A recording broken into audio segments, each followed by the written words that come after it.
And so this process that I'm talking about of removing craving, there's actually, you can put these hindrances or obstacles into 5 categories. And I would welcome if anyone can think of something that doesn't fall into one of these 5 categories, because I think these pretty much cover it. These are the 5 things you will notice in the mind whenever it gets distracted. There's either desire, which is wanting more of something. There's aversion, which is not liking something. There's torpor, which is low mental energy. There's doubt, which is uncertainty or lack of confidence. Like, am I practicing right? Does this teacher even know what they're doing? And then there's restlessness, which is unease, or edginess, which is like, I just feel like I got to get up right now. I can't meditate any longer.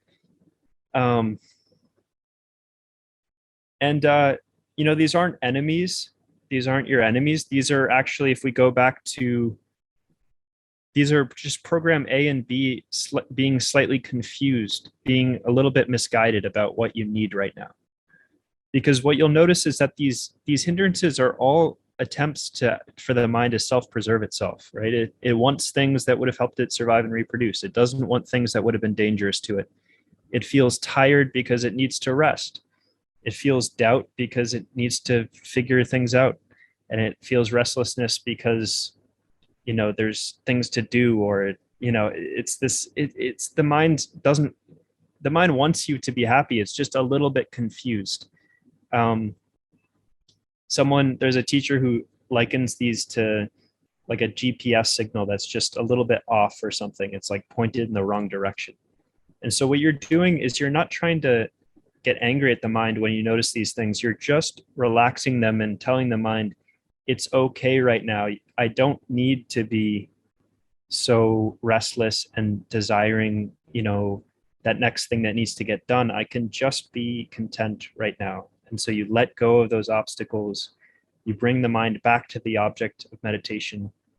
And then as you release these obstacles, if there's no obstacles present in your mind in any given moment, then it will be inclining towards samadhi. It will be inclining towards this very pleasurable unification of mind. Karuna, is it okay if I share a quick story? Yeah.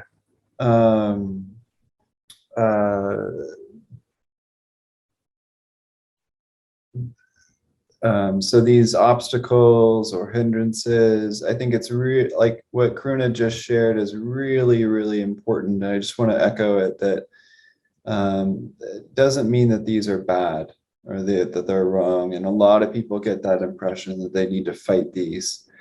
And they might use aversion to fight aversion.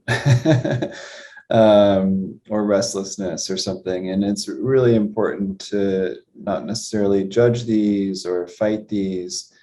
But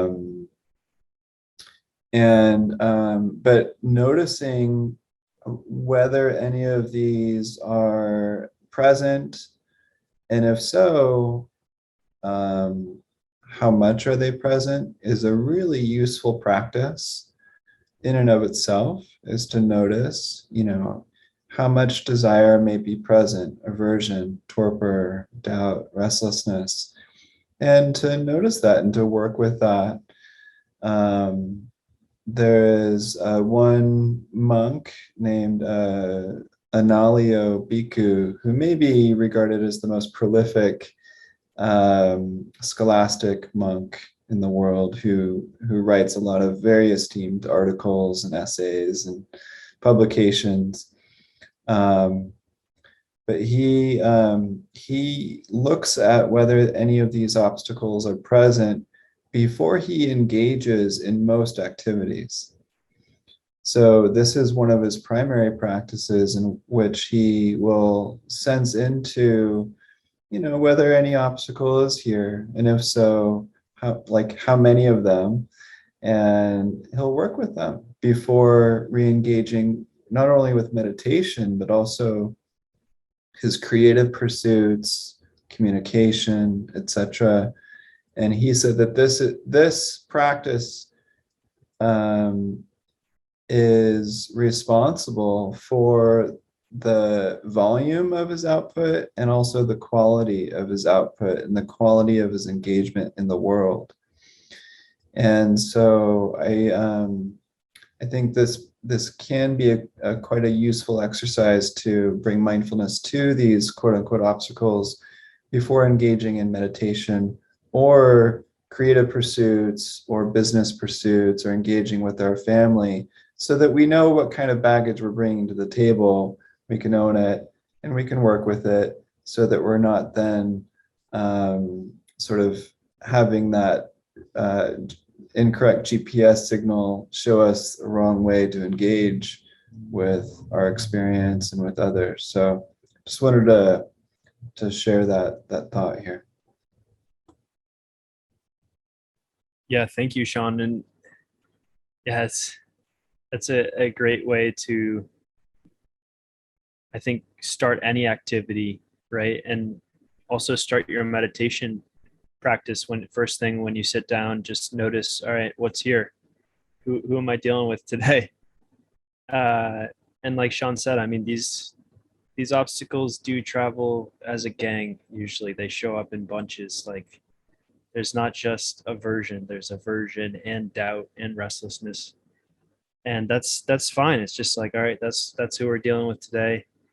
And and then that's your challenge, is to relax those hindrances. And that's like lifting weights at the gym. That's how you're training your mind.